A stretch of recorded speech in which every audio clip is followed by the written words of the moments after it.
My name is Sindiso Nyoni. I'm a Bulawayo native, born and raised in Zimbabwe.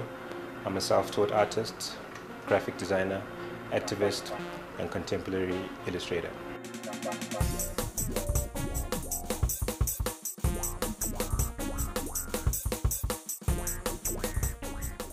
Issues that I address in the images that I draw are actually inspired by like a social struggle or inequality in some sort, in whether it be in countries or in individuals, or it's basically like taking messages of and conveying those messages through artwork.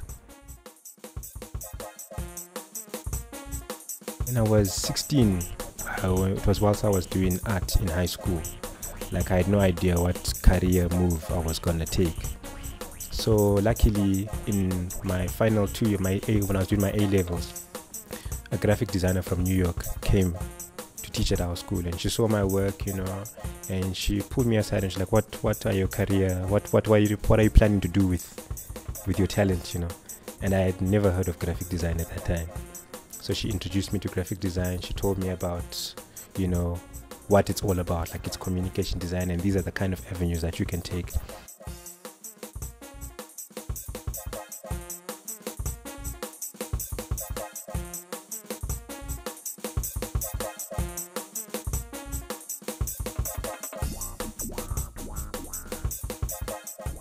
My style is a very bold graphic.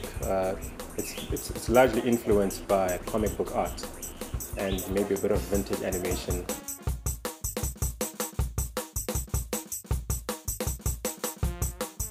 Well, he's got a cleaver in one hand. If you look on his arm, that signifies the death of democracy.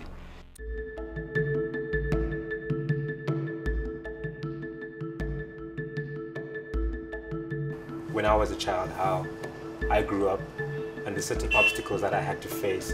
And when I read about the kids in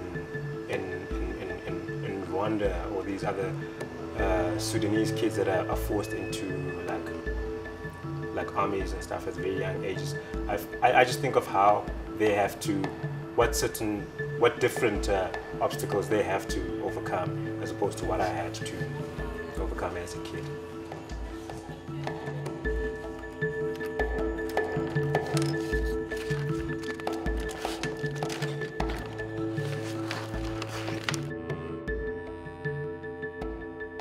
The main positive thing that comes out through my art is basically what I would like to attain is some sort of a unity of some sort amongst humans, maybe.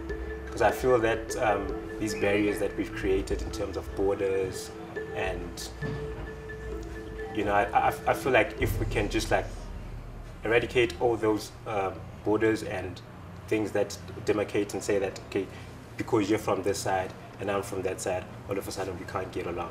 So I think that message of some sort of a unity on, not just on an African scale, but on a global scale is kind of like what I'm the message I'm trying to get across.